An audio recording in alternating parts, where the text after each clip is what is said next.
Biyahe ng mga bus sa Maynila patungong norte hanggang mamayang hapon na lamang.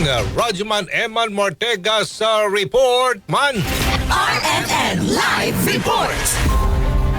Hindi na nga nagtakda pa ng night trip ang ilang bus terminal dito sa Sampaloc, Maynila. Partikular ang ilang mga biyahe ng bus papuntang Central at Northern Luzon kung saan hanggang tanghali na lamang ang kanilang last trip paalis dito sa Luzon ng Maynila. Maging sa mismong araw ng bagong taon ay hanggang hapon na lamang din ang kanilang biyahe kung saan magbabalik ang normal na operasyon sa Biyernes o January 2, 2026. Ang mga biyahe ng bus ay patungong Isabela, Cagayan, Tarlac, Tugigaraw, Lawag, Ilocos, Pagudpud at Apayao. Karamihan sa mga pasahero ay nag-advance booking o nagpa-reserve ng maaga upang di maabala kapag pabiyahe na, pero hindi pa naman fully book ang bawat bus.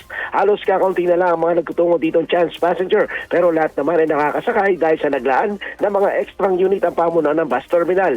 Mahigpit na seguridad ang pinapatupad ng Manila Police District, katuwang ang barangay sa nasabing bus terminal, habang ang mga tauhan ng MMDA ang nagmamando upang maging maayos ang daloy ng trapiko.